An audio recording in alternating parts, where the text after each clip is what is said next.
सावधान हो जातु खातु नहीं सिंगड़ा। ए मारात्मक रोग को टाणी आणुछि सिंगड़ा। कर्कट स्ट्रोक एवं अल्जाइमर भली रोगर शिकार हेबे। सिंगड़ा एक लोकप्रिय स्ट्रीट फूड, विशेषकर उत्तर भारतर लोकमानकर प्रिय खाद्य। यदि लोकमानक आपण पचारती जे सबुठारु लोकप्रिय स्ट्रीट फूड कौन, तेबे उत्तर संभवतः समोसा हेबो। यह एक स्ट्रीट फूड जहाको आपण दिन किंबा राति जेकोसी समय खाई पारिबे। ए सिंगड़ा खाइबाको काहाको भल न लागे, समस्तंकर यह एक प्रिय खाद्य होता। आपण याको चटनी, पनीपरिबा, तरकारी, दही सहित खाई पारिबे।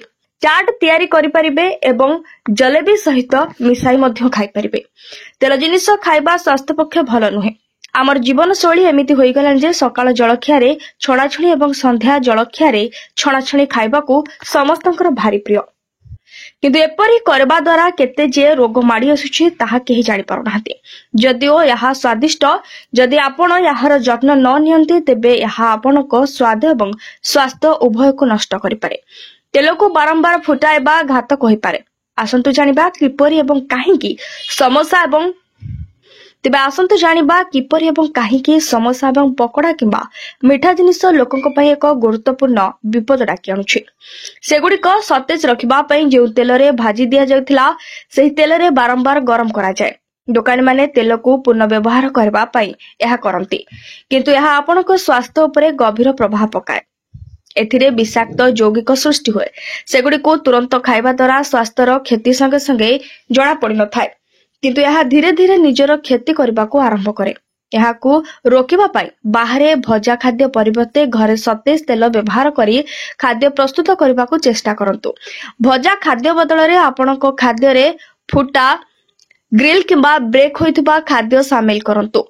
स्वास्थ्य विशेषज्ञ कहवा अनुसार तेल को बारंबार गरम करने द्वारा मुक्त राडिकल सृष्टि हुए, जहाँ कर्कट, स्ट्रोक एवं अल्जाइमर भली समस्या सृष्टि करे। यह सहित एथिरे थिबा फैटी एसिड भांगी जाए, जहाँ ट्रांसफैट एवं मुक्त राडिकल्स भाबरे जणाशुणा क्षतिकारक पदार्थ सृष्टि करे।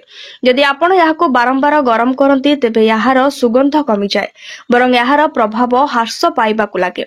अनेक स्वास्थ्य अनुधान अनुसार बारंबार पोड़ा जाइथिबा तेल रे भजा खाद्य खाइबा द्वारा गैस्ट्रिक, कर्कट, यकृत समस्या एवं हृदरोग आशंका बढ़ी जाए।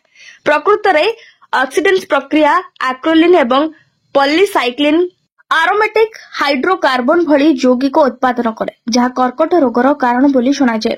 पबमेड रे प्रकाशित एक गवेषणा रिपोर्ट अनुसार बारंबार गरम तेल पॉलीसाइक्लिक आरोमेटिक हाइड्रोकार्बन भली अनेक यौगिक सृष्टि करे, जहाँ कर्कट रोगर विपद सृष्टि करि पारे। तेबे सावधान हुंतु, निजर जीवन बंचांतु। Bureau report, BNS live.